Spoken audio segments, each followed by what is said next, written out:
Hello दोस्तों। Good morning. कैसे हो आप सभी लोग? आई होप सारे के सारे बहुत अच्छे होंगे। मैं सुमित राठी आप सभी का स्वागत करता हूं यार इंडिया के नंबर वन स्टडी चैनल जिसका नाम है अनअकैडमी यूपीएससी। दोस्तों आज तारीख है 2 अगस्त और समय है मॉर्निंग करंट अफेयर का। मॉर्निंग करंट अफेयर जो हम करते हैं कितने बजे आपका, हम इसको करते हैं 5 बजे। 5 क्वेश्चन होते हैं, क्विज होती हैं, 5 के 5 क्वेश्चन हम डिस्कस करते हैं, डेली बेसिस पर हम ये काम करते हैं।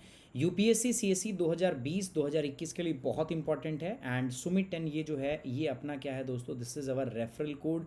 ये रेफरल कोड का आप इस्तेमाल करोगे to get the 10% off in Unacademy. जैसे अनअकैडमी पे दोस्तों अगर 2 साल का सब्सक्रिप्शन आप लेते हो तो ये आपको कॉस्ट करता है 64,000। You can get this entire course only at 57,000, है ना। सिमिलरली अगर आप 1 ईयर का कोर्स अगर परचेज करते हो अन अकेडमी तो it will cost you around 44,000। But अगर आप इसको मेरा कोड यूज़ करोगे तो ये पूरा कोर्स आपको मिलेगा 39,000 समथिंग, मतलब ऑलमोस्ट 40,000 में आपको ये पड़ेगा। दो कोर्सेज हैं आपका, एक ये है आप ज्वाइन कर सकते हो दोस्तों अन अकेडमी पे। बशर्ते आपको याद क्या रखना है, you just have to remember my code. मेरा कोड जो है दोस्तों वो कोड क्या है दोस्तों, code is Sumit 10। Sumit 10 code आपको याद रखना होगा। सुमित 10 कोड से ही आप कोर्स इस्तेमाल करेंगे, कोर्स खरीदेंगे। सुमित 10 अगर आप यूज़ करते हो तो आपको world geography, physical geography, Indian geography, बहुत सारे कोर्सेज वहाँ पर मिलेंगे, इकोलॉजी। बहुत सारे कोर्सेज अपने ऑलरेडी प्लस पर हैं। And I am coming with the 2 new course, one is Indian geography and second is the current affair 1 year course, one year programme. मैं उसके साथ बहुत जल्दी आपके बीच में आने वाला हूँ। याद रखना दोस्तों, for all these courses you have to use this code, single code आपको ये यूज़ करना है and the code is Sumit 10। Sumit 10 code है, ये आपको यूज़ करना है for all these kind of things. सारी चीज़ों के लिए आप कोड क्या यूज़ करोगे, you just have to use the code Sumit 10। Okay, now let's move forward. Here is the first thing. आज का जो पहला जो हमारे पास न्यूज़ है वो किससे है दोस्तों, this is about the conservation assured tiger standard, a multifunctional protected area management tool to aid the implementation of the international convention, multilateral treaties, global initiatives and the tiger action। ये जो आपका है जिसको हम बात कर रहे हैं कंजर्वेशन अश्योर्ड टाइगर स्टैंडर्ड, ये क्या है दोस्तों? आप सभी को पता है हमारे पास क्या है दोस्तों, प्रोजेक्ट टाइगर है, पता है ना आपको। प्रोजेक्ट टाइगर के तहत हमने क्या किया है, भारत के अंदर में हमने 50 के आसपास क्या किया, हमने टाइगर प्रोटेक्टेड एरिया बना दिया। हमने टाइगर क्या बना दिया, प्रोटेक्टेड एरिया हमने यहाँ पर डेवलप कर दिए हैं, जहाँ पर हम टाइगर को प्रोटेक्ट कर रहे हैं। ठीक है, बढ़िया तरीके से हम टाइगर की देखभाल कर रहे हैं। टाइगर की जो जनसंख्या है भारत के अंदर में वो घट के इतनी हो गई थी, लेकिन अभी ये जो है हमने लगभग ऑलमोस्ट 29 समथिंग, मैं मान लूँ 65, तो ऑलमोस्ट ऐसा मान के चलो आप लगभग हमने 3,000 के आसपास कर दिए। टाइगर की पॉपुलेशन को हमने डबल कर दिया। अगर आपको याद हो तो भारत जो है टाइगर रेंज कंट्रीज़ के अंदर आता है, और सेंट पीटर्सबर्ग जो कन्वेंशन थी उसके तहत भारत ने अपनी जो कमिटमेंट है, भारत ने कहा था हम टाइगर, भारत ने नहीं, जितने भी टाइगर नेशन जो आपके टाइगर रेंज कंट्री हैं सब ने बोला था कि वो अपनी जो पॉपुलेशन है टाइगर की अपने वहाँ पर उसको क्या कर देंगे, डबल कर देंगे। भारत उनमें से पहला देश है, 2022 तक पॉपुलेशन को डबल करना था। भारत पहला देश है जिसने 2022 से पहले ये काम करके दिखा दिया। ठीक है, तो हमने 2019 में ही काम कर दिया था, एडवांस के अंदर में ही हमने काम कर दिया, टाइगर की पॉपुलेशन को हमने क्या कर दिया था, डबल कर दिया था। ठीक है, बट ये तो बात रही प्रोजेक्ट टाइगर की, जो बेसिकली हम टाइगर प्रोजेक्ट प्रोटेक्ट करते हैं इन द प्रोटेक्टेड एरियाज, जो टाइगर आपका जो हमारे जोन होते हैं जिसमें हम टाइगर को प्रोटेक्ट करते हैं। अब बात करते हैं उन एरिया का क्या दोस्तों, जहां पर हम टाइगर का जो प्रोटेक्टेड एरिया के अंडर में नहीं आता, मतलब the reason which lies outside this protected area, वो क्षेत्र जो इन प्रोटेक्टेड एरिया से बाहर आपका स्थित होता है, मैं उनकी बात यहाँ पर कर रहा हूँ, उनके बारे में। तो उनके लिए अभी क्या आपका लॉन्च किया गया है, कंजर्वेशन अश्योर्ड टाइगर स्टैंडर्ड। देखो हमारे पास ग्लोबल बेस्ट प्रैक्टिसेस हैं, बहुत सारे लोग जो हैं इनको टेस्ट कर रहे हैं, बहुत सारे लोग जो हैं दुनिया में अलग अलग तरीकों का इस्तेमाल कर रहे हैं जिससे टाइगर को क्या किया जाए, प्रोटेक्ट किया जाए। हमने क्या करना है, बेस्ट अश्योर्ड प्रैक्टिसेस जो है ना उसको उठाना है, एक जगह इकट्ठा करना है, और उनके माध्यम से हमें जो एक तो है प्रोटेक्टेड एरिया, जो नॉन प्रोटेक्टेड एरिया है जहाँ पर हमने टाइगर को प्रोटेक्ट नहीं किया है, वहाँ पर हमें इन टूल्स का इस्तेमाल करना है और टाइगर को हमें बेटर तरीके से प्रोटेक्ट करना है। ये इसका क्या है दोस्तों, आपका पूरा का पूरा पर्पज कहलाता है, किसका, कंजर्वेशन अश्योर्ड टाइगर स्टैंडर्ड। अच्छा, ये सिर्फ टाइगर के लिए नहीं है, ये आपका जैगुआर, लायंस, इनके लिए भी है आपका। ये कंप्लीट चीज़ है। भारत जो है सबसे पहला कंट्री है among the tiger range countries जिन्होंने इस कन्वेंशन को अडॉप्ट किया है। चलिए इसी के साथ आगे मैं आपको बता देता हूँ नेक्स्ट क्या है हमारे पास, सवाल क्या है। Consider the following statement regarding the conservation tiger assured standard. Conservation बाघ संरक्षित मानकों के संबंध में निम्नलिखित कथनों पर विचार आपको करना है। पहला, India is among the first among the 13 tiger range countries to nationally adopt CA tiger conservation tiger आपका CATS स्टैंडर्ड्स। ठीक है, भारत पहला ऐसा दोस्तों जिन्होंने कंजर्वेशन अश्योर्ड टाइगर स्टैंडर्ड को माना है। दूसरा, it is a conservation tool, मैंने बताया ना ये क्या है, संरक्षण का एक टूल है, हथियार है, that set best practices and the standards to manage the target species and encourage the assessment to the benchmark progress. हमें क्या करना है, हमारे पास कुछ बेस्ट टूल हैं जिनके माध्यम से दोस्तों हमें टाइगर को क्या करना है, प्रोटेक्ट करना है और उसको हमें वो एक बेंचमार्क जो है हमें सेट करके दिखाना है। The conservation standards can applicable only in the tiger reserve. ये कह रहा है कि ये जो स्टैंडर्ड है ये सिर्फ टाइगर रिजर्व के अंदर ही लागू होंगे। तो मैंने बता दिया कंजर्वेशन अश्योर्ड टाइगर स्टैंडर्ड जो है ये टाइगर रिजर्व से बाहर भी लागू होते हैं। तो तीसरा स्टेटमेंट गलत हो गया। First and second statement, these two statements are the correct. So सही जवाब क्या होगा दोस्तों, you just have to find the correct answer. So second, first and second जो है करेक्ट है। मैंने आपको बताया था जो आपके 13 टाइगर रेंज कंट्री है, भारत उनमें से पहला है, फर्स्ट कंट्रीज है जिन्होंने इसको अडॉप्ट किया है। लक्ष्य क्या है दोस्तों कि बेस्ट प्रैक्टिस और स्टैंडर्ड्स को जो है उनको ध्यान में रखते हुए हमने इस स्पीसीज को मैनेज करना है। सिर्फ ऐसा नहीं है कि टाइगर रिजर्व के अंदर ही रखेंगे, हम टाइगर रिजर्व से बाहर भी हम इसको क्या करेंगे, इंप्लीमेंट करेंगे। ठीक है। In a major boost to the tiger conservation ahead of the Global Tiger Day, Global Tiger Day आने वाला है, उससे अभी गया है, ठीक है, रिसेंटली गया है। सो 29 जुलाई को जो है हम ग्लोबल टाइगर डे के रूप में उसको सेलिब्रेट करते हैं। Ministry of environment forest and climate change has recently announce the adoption of, ठीक है, उन्होंने अनाउंस कर दिया है कि conservation assured tiger standard across all the countries 50 tiger reserve, जो कंट्री के 50 टाइगर रिजर्व है उसके अंदर में भी हमने इसको अडॉप्ट कर दिया है। ठीक है, तो ये 50 टाइगर रिजर्व जो है भारत के 18 राज्यों में फैले हुए हैं और यहाँ पर पूरी दुनिया की 70% टाइगर पॉपुलेशन वो भारत के अंदर ही है। 17% जो है आपकी 70% जो टाइगर पॉपुलेशन है वो सिर्फ और सिर्फ भारत के अंदर। It means India is the first among the 13 tiger range countries to nationally adopt the convention assured tiger standards. तो भारत उन देशों में सबसे पहला बना है जिन्होंने इसको अडॉप्ट किया है। ये इसका मैनेजमेंट टीम है जो जिसके द्वारा CATS को मैनेज किया जाता है, टाइगर कंजर्वेशन एरिया में करते हैं। इसके लिए नेशनल कमेटी होती है, जो नेशनल कमेटी होती है उसकी काउंसिल होती है और उस काउंसिल का एक चेयरमैन होता है नेशनल कमेटी का, और कुछ सपोर्ट ग्रुप होते हैं और इन्हीं से फिर क्या होता है दोस्तों आगे चल के इंटरनेशनल एग्जीक्यूटिव कमेटी दोनों में से बनाई जाती है। ठीक है, so this bring the total number of the registered site to the 94, which includes the site outside the tiger reserve। इससे ना भारत में जो पंजीकृत साइट है ना कुल वो 94 हो जाती है। 50 तो टाइगर रिजर्व है और 34 क्या है, 50 टाइगर रिजर्व है और 44 क्या है दोस्तों हमारे पास जो नॉन टाइगर रिजर्व इलाका है वो है। सो कुल मिला के कितना हो जाता है दोस्तों आपका 94, it comes to the 94। The other 6 tiger range countries implementing the CATS across the 75 site include the Bangladesh, Bhutan, China, India, Malaysia, Nepal, Russia। ये सारी की सारी चीज़ें इसमें क्या होती है, इंक्लूड होती है। कंजर्वेशन अश्योर्ड टाइगर स्टैंडर्ड संरक्षण आश्वासन बाग मानक जो है ये क्या है, CATS जो है it's a conservation tool that set the best practice and the standard to manage the target species and encourage the assessment to the benchmark process. मैंने बोला ना ये एक संरक्षण का उपक्रम है, टूल है मेरे पास, जिसका लक्ष्य क्या है, इस प्रजाति को बचाना। Tiger are the first species जो इस इनिशिएटिव के लिए चुनी गई है। बाद में हम बाघ, Jaguar, Lions, fresh water, dolphins, इनके लिए भी हम इनको इम्प्लीमेंट करने हैं। वैसे 2013 में हमने लॉन्च कर दी थी, ठीक है, बाकी ये है। और इसमें बहुत सारे इंस्टीट्यूशंस हैं, गवर्नमेंटल एजेंसीज़ हैं, NGO हैं, कंजर्वेशन ऑर्गेनाइजेशन है जो इसके अंदर में पार्टनरशिप में रहेंगी। WWF is the helping tiger range countries to implement this thing. ठीक है, तो WWF जो है वर्ल्ड वाइड फंड वो मदद कर रहा है इसको इम्प्लीमेंट करने में। अगली टेक्नोलॉजी जो है दोस्तों this is the lidar technology. Lidar technology ये भी एक कंजर्वेशन एफर्ट ही है हमारा। अभी क्या करने वाली मैं आपको बता, पहले समझो लिडार क्या होता है। लिडार जो होता है दोस्तों आपका वो लेज़र स्कैनर जो है एक इंस्ट्रूमेंट है, एक हमारे पास ऐसा यंत्र है जो हेलीकॉप्टर या हवाई जहाज इस तरीके से उसमें लगाया जाता है। इससे क्या होती है, कुछ अल्ट्रावायलेट बीम निकली, अल्ट्रावायलेट बीम निकली, ये सरफेस पे टकराती है, टोपोग्राफी। अब सरफेस से अल्ट्रावायलेट रेस टकरा के वापस जाती है। तो एक ट्रांसमीटर है, दूसरा रिसीव करता है। तो जो रिसीवर है ना, जब वो रिसीव करता है वेवलेंथ वापस आती है, तो उससे क्या होता है, पृथ्वी की सरफेस की टोपोग्राफी के बारे में पता चल जाता है कि सतह कैसी है, मतलब कहाँ पर आपका कैसा इलाका है, पेड़ पौधे हैं, घास के मैदान है, बैरन लैंड है, घर बने हुए हैं, सड़क है, पक्का। तो अपने को एक आइडिया लग जाता है। वैसे दो प्रकार के होते हैं, एक तो जिससे हम लैंड सरफेस को मेजर करते हैं और दूसरा होता है दैट इज बैथोमेट्रिक, जिससे हम आपका सी लेवल जो समुद्र के नीचे का सरफेस है ना, समुद्र के नीचे की सतह, उसको मेजर करते हैं। तो वो क्या रहा है, हम क्या कर रहे हैं, हम अल्ट्रावायलेट रे एमिट कर रहे हैं या टकरा रही है, टकरा के क्या कर रही है, वापस आ रही है। तो एक तो ट्रांसमीटर है, दूसरा रिसीवर। ट्रांसमीटर रिसीवर की वजह से हो क्या रहा है, ये लैंड सरफेस को वो ग्रैप कर पाते हैं, पता चल जाता है अच्छा लैंड सरफेस की टोपोग्राफी जो है, टोपोग्राफिकल स्ट्रक्चर जो है वो किस प्रकार का है, लैंड टोपोग्राफी जो है वो किस प्रकार की, वो हमें पता चल जाता है इसके बारे में, ठीक है। जब अपने को ये पता चल जाता है तो बेटर है अपने लिए प्लान करना, है ना।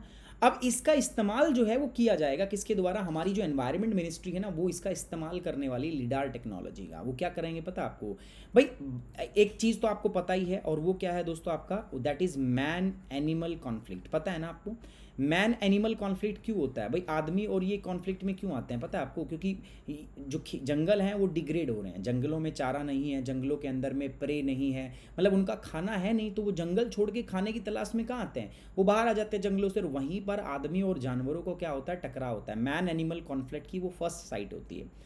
अब सरकार एक इनिशिएटिव करने वाली है, सरकार क्या करने वाली है, लिडार टेक्नोलॉजी का इस्तेमाल करके सरकार ये पता लगाएगी कहाँ फूड है या कहाँ नहीं है, कहाँ पर फॉरेस्ट एरिया जो है वो डिग्रेड कर रहा है, चारा है नहीं है, तो उससे उसका पता लगाया जाएगा और फिर एनिमल्स को उसी जगह पे डाइवर्ट किया जाएगा ताकि मैन एनिमल कॉन्फ्लिक्ट जो है वो ना हो, बायोडाइवर्सिटी भी हमारी सेव रहे, बायोडाइवर्सिटी भी हमारी फ्लरिश करे, और मैन एनिमल कॉन्फ्लिक्ट के अंदर में कोई कैजुअलिटी ना हो। समझ में आई बात, ये पूरा ये मानना है। चलो सवाल देख लेते हैं दोस्तों। Consider the following statement regarding the light detection and ranging technology, lidar technology. Light detection and ranging technology, lidar technology के संबंध में निम्नलिखित कथनों पर विचार करें। पहला, it is a method for measuring the distance by illuminating the target with ultraviolet radiation and measuring the reflection with the sensor. कह रहा है कि सरफेस पर हम लाइट छोड़ते हैं और फिर लाइट जो वापस आती है उसको मेजर करते हैं, तो हमें डिस्टेंस, दूरी का पता चल जाता है, तो डिस्टेंस मापने के लिए हम इसका इस्तेमाल करते हैं, पहला। दूसरा कह रहा है क्या दोस्तों, it is allowed scientist to mapping professionals to explain both natural and man made environment with the accuracy and precision flexible. ये कह रहा है कि जब आप ये ऐसे भेज रहे हो ना, तो इससे नीचे का जो एनवायरनमेंट है ना वो आपको पता चल जाएगा, चाहे मैन मेड हो चाहे आर्टिफिशियल हो, आपको पता चल जाएगा ऊपर बैठे कि नीचे कैसा माहौल है। अब आपको बताना इनकरेक्ट स्टेटमेंट। दोस्तों ये स्टेटमेंट तो करेक्ट है, मैंने बताया था, लेकिन ये सिर्फ डिस्टेंस मापने के लिए थोड़ी ना इस्तेमाल किया जाता है। इतनी अच्छी चीज़ का आप सिर्फ डिस्टेंस मापने में थोड़ी इस्तेमाल, तो ये क्या हो गया आपका, गलत हो गया। तो इस केस में अगर मैं सही स्टेटमेंट आपसे पूछूं तो which of the given statement is correct, so second is the correct statement, first is wrong, incorrect. आपसे इनकरेक्ट पूछा है तो इसलिए ए क्या होगा दोस्तों, इसका सही जवाब होगा, ठीक है। तो जैसा मैंने बताया, मिनिस्ट्री ऑफ एनवायरनमेंट ने अभी अभी रिसेंटली अनाउंस किया है कि इसका इस्तेमाल वो करेंगे किसके लिए आपका दोस्तों, ह्यूमन एनिमल कॉन्फ्लिक्ट को दूर करने के लिए। जिससे एनिमल की जो है डेथ होती है, आदमी की जो डेथ हुई, आपका मैन की जो डेथ होती है, तो उनसे हम निपटने के लिए हम ऐसा करेंगे, ठीक है। हम क्या करेंगे, हम इस टेक्नोलॉजी का इस्तेमाल करके हम कोशिश करेंगे कि जो जानवर है उनको फोडर जो है, एनिमल्स को चारा और पानी जो है मुहैया कराया जाए, उपलब्ध कराया जाए using this technology. For this lidar based survey technology will be used for the first time. इस काम के लिए इस प्रकार की पहली बार है कि ऐसी टेक्नोलॉजी का हम इस्तेमाल करेंगे। पर्पज़ वही है, सेम तरीका है जो मैंने आपको बताया था। टेक्नोलॉजी कैसे काम करती है, एक रिमोट सेंसिंग मेथड होता है दोस्तों, ये लाइट का इस्तेमाल करता है, एक पल्स लेजर रेज जो है वो धरती पे आती है, धरती पे टकराती है, टकरा के वापस जाती है। तो एक तो सेंडर है, ट्रांसमीटर है, एक फिर क्या करता है रिसीवर, रिसीवर से पता चल जाता है नीचे किस प्रकार की टोपोग्राफी आपका होती है, ठीक है। समझ में आ रही बात, दो प्रकार के होते हैं ये आपका, ठीक है। जो मैंने आपको बताया दो प्रकार के कौन से होते हैं, तो टोपोग्राफिक और दूसरा बायोमेट्रिक। टोपोग्राफिक से हम टोपोग्राफी स्थलाकृति के बारे में समझते हैं, और बायोमेट्रिक के बारे में इससे हम क्या समझते हैं, इससे हम बैथ्रोमेट्री मतलब जो पृथ्वी के नीचे का जो मामला है, सॉरी जो आपका ओशियन वाला मामला है उसके बारे में हम पढ़ते हैं, ठीक है। दोनों चीज़ें आपके सामने क्लियर है। Topographic lidar typically use the near infrared laser to map the land, while bathymetric lidar use the water penetration green light to also measure the sea floor and riverbed elevation, ठीक है। lidar system allows scientists and mapping professional to examine both natural and man-made environment with accuracy, precision and flexibility। कर सकते हैं आराम से, है ना। अगली बात कर रहे हैं दोस्तों, कवच। कवच क्या है, ये कोरोना वायरस से संबंधित है, चलो इसको भी पढ़ लेते हैं। एक नई लेबॉर्ट्री जो है, एक हुआ क्या मैं आपको बताता हूँ, जो कवच के लिए एक नई लैब के साथ में कोलैबोरेशन हुआ है, ठीक है। नई लैब के साथ में एक्यूली लैब है शायद, जो बेंगलोर बेस्ड लैब है, बेंगलुरु बेस्ड लैब है, वो क्या करने वाली है, वो लाइव्स नाम का, ठीक है, लाइव्स नाम का एक नई प्रोफाइल जनरेट करने वाली। इससे क्या होगा, इससे कोरोना के जो सिम्टम्स हैं वो पता चल जाएंगे। मान के चलो आप एसिम्टमेटिक बंदे हो, मतलब आप में कोई कोरोना के सिम्टम नहीं है, बट स्टिल अगर ऐसा हो तो सिम्टम होने से पहले ही आपको डिटेक्ट, आपके कुछ चीज़ों को डिटेक्ट कर लिया जाए, उसके लिए बेसिकली ये एक मोबाइल ऐप जो है, मोबाइल सॉल्यूशन जो है वो लॉन्च किया जा रहा है। तो इसी के बारे में पढ़ते हैं क्या दोस्तों। Consider the following statement regarding the centre for augmenting war with कोविड-19। इसको फुल फॉर्म बोला जाता है कवच। सो कवच इनिशिएटिव के बारे में कुछ स्टेटमेंट है आपको पढ़नी है। पहला, department of science and technology is the implementing agency of the initiative. ठीक है। दूसरा, it is a initiative launch by the national science and technology entrepreneurship development board, NSTEBD, दोनों में से एक ही सही हो सकती है क्योंकि स्टेटमेंट ही ऐसी है, ठीक है। सो फर्स्ट स्टेटमेंट गलत है, सेकंड स्टेटमेंट क्या है दोस्तों, सही है। कैसे, अभी मैं बताऊंगा। आपसे करेक्ट पूछा है तो B is the correct answer. देखो ध्यान से देखना, अभी मैंने क्या बोला, कवच जो है आपका, इसके लिए मैंने बताया आपका आपका एक्यूली लैब है आपकी, तो उसके साथ में एक कोविड रिस्क असेसमेंट प्रोफाइल जिसको हमने लाइफ्स के नाम दिया है, उसके लिए बेसिकली एक कोलैबोरेशन जो है वो हुआ है, उसको सेलेक्ट किया गया है। एक्यूली लैब जो है इसके पास में लाइफ्स एक clinically grade non invasive digital function biomarker smartphone tool ये बनाने वाले हैं, ताकि आपके अंदर में जो कोरोना के सिम्टम्स है ना उसको अर्ली से डिटेक्ट किया जा सके। कवच जो है इसके द्वारा इसको स्टार्ट किया गया है, और national science and technology entrepreneurship board इसके द्वारा, ये इसकी इंप्लीमेंटिंग एजेंसी है, department of science and technology, ministry of science and technology, government of India के अंदर में काम करता है। So this is the implementing agency, ना कि वो, ठीक है। न्यू टेक्नोलॉजी जो होगी ये क्या करेगा, ये पॉसिबल इन्फेक्शन को तो डिटेक्ट करेगा ही, उससे पहले, इन्फेक्शन होने से पहले भी अगर कुछ सिम्टम्स आते हैं तो उनको भी डिटेक्ट करेगा, और आपको कुछ प्रिवेंटिव हेल्थ केयर की तकनीक बताएगा, आपके जल्दी टेस्ट हो पाएँ। समझ रहे हो, आपको पहले ही पता चल जाएगा अच्छा आप कोरोना से संभावित हो, तो आपके टेस्ट वेस्ट जो है ना पहले से ही शुरू हो जाएंगे। तो ये इसका क्या है दोस्तों, पर्पज़ है। Centre for augmenting war with the COVID health crisis, Kavach, ये एक इनिशिएटिव है national science and technology entrepreneurship development board का, जो department of science and technology के अंडर में काम करता है। अगला सवाल है दोस्तों एरियल सीडिंग। एरियल सीडिंग मैंने आपको बताई थी, हवा से बीज डाले जाएंगे, हवा से बीज डाले जाएंगे, एरियल सीडिंग। हेलीकॉप्टर वगैरह का इस्तेमाल किया जाएगा। देखो दोस्तों, अरावली का जो इलाका है, अरावली इलाके के अंदर में आपने थोड़े दिन पहले देखा हो, सुप्रीम कोर्ट ने हरियाणा राजस्थान की गवर्नमेंट को बहुत लताड़ा था इसी बात पे, दिल्ली की गवर्नमेंट को भी लताड़ा था कि आप लोग क्या कर रहे हो यार, अरावली का जो फॉरेस्ट कवर है वो लगातार डिग्रेड कर रहा है और आप लोग इसके लिए कुछ नहीं कर रहे। उसका रीज़न क्या है दोस्तों, अरावली जो है उसकी माइनिंग की जा रही है। नाउ अरावली, पहले तो earlier it was a fold mountain, but now Aravalli is only a residual mountain, एक रेजिडुअल माउंटेन बचा हुआ है। तो अब अरावली जो माउंटेन है ना हमारा, इसके ऊपर में यार बहुत इनएसेसिबल एरिया है, आपने देखा नहीं है बट मैं गया हूँ, मैं पास में ही रहा हूँ, मैं कॉलेज भी मेरा वहीं था फरीदाबाद के अंदर में। सो मैंने देखा है वहाँ पर बहुत सारा इनएसेसिबल एरिया जहाँ आप जा नहीं सकते, तो वहाँ जाके प्लांटेशन तो कर नहीं सकते भाई, ऐसे इलाके में जहाँ पहुँच के पेड़ नहीं लगा सकते। तरीका क्या है, फॉरेस्ट डिग्रेड हो रहा है, एफॉरेस्टेशन करो, पेड़ लगाओ। पेड़ तब तो लगाओगे जब आप पहुंच सकते हो, तो ये फिजिकली इनएसेसिबल इलाका है, तो आप पहुंच नहीं सकते यहाँ पे। तो आप क्या करोगे ऐसे हालात में, आप क्या करोगे, एरियल सीडिंग का इस्तेमाल करेंगे हम। एरियल सीडिंग में क्या होगा, हम हवा से बीज डालेंगे। कैसे, वो मैं बता देता हूँ आपको। हम एक बॉल बनाएंगे, एक बीज हुआ, बीज के ऊपर में चिकनी मिट्टी, क्ले और कुछ मिनरल्स हम डाल देंगे, और उसके बाद में उसको क्या करेंगे, हम बॉल बना के ऐसे 4 टाइप की, और उसको फिर हम फेंक देंगे ऊपर से नीचे। कई बार बुलेट पैलेट्स के अंदर भी भेजा जाएगा, अभी मैं दिखाऊंगा। पैलेट्स के अंदर ऊपर से बुलेट्स फायर की जाती है, वो ज़मीन में जाके गड़ जाती है, उनमें पेड़ होता है, तो उसमें नेचुरल मॉइस्चर वगैरह इनिशियल फेज़ के लिए उसके पास सब कुछ होता है, पेड़ उगाता है, उसके बाद में चलता रहता है। तो ये एक टेक्निक है जिसको हम कर रहे हैं फॉरेस्ट डिग्रेडेशन से बचने के लिए, ठीक है। तो ये है हमारा मुद्दा। Consider the following statement regarding the aerial seeding. Aerial seeding के बारे में निम्नलिखित कथनों पर विचार करो। A surface that is loose and rough with the cracks and the ample residue cover is best for the aerial seeding. यार एक सतह जो ढीली हो, खुरदरी हो, दरार हो उसके अंदर, उसके लिए एरियल सीडिंग बेस्ट है, बिल्कुल बेस्ट है। It is a fire and forgot way of plantation where no attention is needed after the dispersal of the. Obvious बात है, पेड़, इसलिए पेड़ ऐसे लगाए जाते हैं वहाँ पर दोस्तों। दोनों की दोनों स्टेटमेंट इसमें क्या है दोस्तों, आपका सही है, first and second both the statement are correct. दोस्तों मैं आपको बताऊं, हरियाणा फॉरेस्ट डिपार्टमेंट में ऐसा किया है, मैंने आपको बताया था अरावली के केस में, मैंने बताया था अरावली फरीदाबाद में, तो वहाँ पर एन इनएसेसिबल इलाके में वो जाके प्लांटेशन तो कर नहीं सकते, लेकिन फॉरेस्ट एरिया जो है वो डिग्रेड हो रहा है, तो उन्होंने क्या किया, उन्होंने एरियल सीडिंग का आप वो क्या करने वाले हैं, सहायता लेने वाले हैं, ठीक है। एरियल सीडिंग कैसे होती है, देखो ऐसे वैसे बुलेट्स भी होती हैं, मैंने बताया ना आपको, बुलेट्स टाइप की होती हैं ऐसे, है ना। तो इनके अंदर में क्या होता है, अंदर लीव जो होते हैं आपके होते हैं, सीड डाल दिया जाता है, सीड और सॉइल वगैरह इसमें ऐसे भरी हुई होती है, इनको फायर किया जाता है, ज़मीन में जाके ऐसे देखो बुलेट टाइप की ना धस जाती है, तो उसके बाद में इनसे पेड़ वेड़ निकल जाता है, उसके बाद फायर फॉकेट इसीलिए इसको बोला जाता है। पेड़ ऐसा रखेंगे जो उस एनवायरनमेंट में सर्वाइव कर सके, समझ रहे हो। ऐसा नहीं है कि कोई भी आपने आपने आम का पेड़ डाल दिया वहाँ पे, तो आम का पेड़ तो नहीं सर्वाइव कर पाएगा, बिकॉज अरावली के रीजन में, क्योंकि वो सेमी एरिड रीजन आता है, पथरीला इलाका है, तो ऐसे में कीकर जो बबूल के पेड़ होते हैं ना, वही तो पेड़ हमें ऐसा ही करना है जिसकी सर्वाइबिलिटी ज़्यादा हो, ठीक है ना। चलिए ये सवाल हो गया आपका पूरा। Now come to the next part, that is the Chambal river. Chambal river के बारे में देख लेते हैं क्या, चंबल रिवर के बारे में कुछ क्वेश्चन है। चंबल के बारे में पहले मैं बता देता हूँ, Chambal is the major important tributary of river Yamuna. Yamuna river की ये आपका राइट बैंक ट्रिब्यूटरी है। राइट और लेफ्ट बैंक ट्रिब्यूटरी समझते हो ना क्या होती है, ठीक है, मैं बता देता हूँ, नहीं पता तो देखो, मैं चंबल नदी की बात कर लेता हूँ, है ना, और ये घड़ियाल के लिए फेमस है। ठीक है, चंबल जो है, it is this river is famous for the घड़ियाल। घड़ियाल की पॉपुलेशन यहाँ पर बहुत ज़्यादा मात्रा में पाई जाती है। घड़ियाल मगरमच्छ की एक वैरायटी है दोस्तों। ठीक है, सो चंबल नदी के बारे में हम बात कर रहे हैं। ठीक है, we are talking about the Chambal river. So here is the Chambal, here is India. In India where is the Chambal river. मैंने आपको जैसा वादा किया था दोस्तों, हम करंट अफेयर का स्टैंडर्ड बहुत ऊंचा कर रहे हैं, तो मैं उसके लिए पूरा काम कर रहा हूँ। सो मैंने क्या बताया था आपको, फर्स्ट ऑफ ऑल मैंने बताया था दिस इज़ रिवर गंगा, ये गंगा रिवर है ना। So this is Ganga. Ganga के बाद में दोस्तों ये दूसरी रिवर है अपनी यमुना, जो इससे जाकर मिलती है इलाहाबाद, प्रयागराज जिसको आप बोलते हो। ठीक है, वहाँ पर जाकर, सो दिस इज़ यमुना।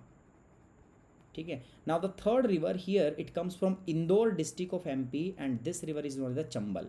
ठीक है, इंदौर डिस्ट्रिक्ट से निकलती है ये आपका, इंदौर ऑफ एमपी। और इस नदी को हम क्या बोलते हैं दोस्तों, this river is nothing but known as the Chambal. ठीक है, तो चंबल नदी यहाँ से उत्पन्न होती है, जाके मिलती है, किस में मिलती है आपका, ये आपका यमुना रिवर के अंदर में मिल जाती है। We can also say that this is the right bank tributary of the river Yamuna. Yamuna नदी की ये क्या है दोस्तों, आपका राइट बैंक ट्रिब्यूटरी है, राइट दाहिने हाथ से आकर इसमें मिलती है। उसके बारे में कुछ सवाल है। Consider the following statement regarding the Chambal river, it joins the river Ganga at Uttar Pradesh. पागल हो रखा है, ये तो यमुना की सहायक नदी है, गलत हो गया। It rises in the southern Rajasthan, again गलत है, एमपी के इंदौर से निकलती है। दोनों की दोनों स्टेटमेंट क्या है दोस्तों, गलत है, इसलिए D is the correct answer. अभी हुआ क्या है दोस्तों, इसके ऊपर काम क्या है, क्यों न्यूज़ में है। Center in collaboration with the World Bank has decided to convert the large area of the ravines in the Gwalior Chambal belt of the Madhya Pradesh into the arable land. विश्व bank के सहयोग से केंद्र ने के माध्यम से केंद्र के मध्य प्रदेश में ग्वालियर चंबल बेल्ट में बड़ी संख्या में बीहड़ों को कृषि योग्य भूमि के अंदर बदला जा रहा है। जो चंबल के बीहड़ है ना, उनको अब हम कृषि योग्य क्षेत्र में बदलने की बात कर रहे हैं। ठीक है, वर्ल्ड बैंक के कोलैबोरेशन के साथ। एंड द चंबल जो है वो मुख्य नदी है, मुख्य मेन ट्रिब्यूटरी है रिवर यमुना की, तो वो उसके बारे में बताया गया। ये विंध्यन रेंज से निकलती है, south of Mhow, western Madhya Pradesh state से, महो स्टेट से निकलती है, south of Mhow state. I think Indore था, मुझे ऐसा लगा कि इंदौर, बट एक बार चेक करेंगे, मुझे ऐसा अभी भी ऐसा लग रहा है कि इंदौर है। It flows along the Madhya Pradesh Rajasthan and join the river Yamuna and Uttar Pradesh. और अगली बात, जो अनअकैडमी पे मेरे साथ जुड़ना चाहता है, प्रोसेस सिंपल है। अनअकैडमी आप डाउनलोड करनी है, इंस्टॉल करने के बाद गोल में यूपीएससी सीएससी, उसके बाद गेट सब्सक्रिप्शन, इसके बाद आपको 12 या 24 मंथ का सब्सक्रिप्शन लेना है। कोड याद रखना दोस्तों, कोड मेरा क्या है दोस्तों, माय कोड इज सुमित10, सुमित10 मेरा कोड है।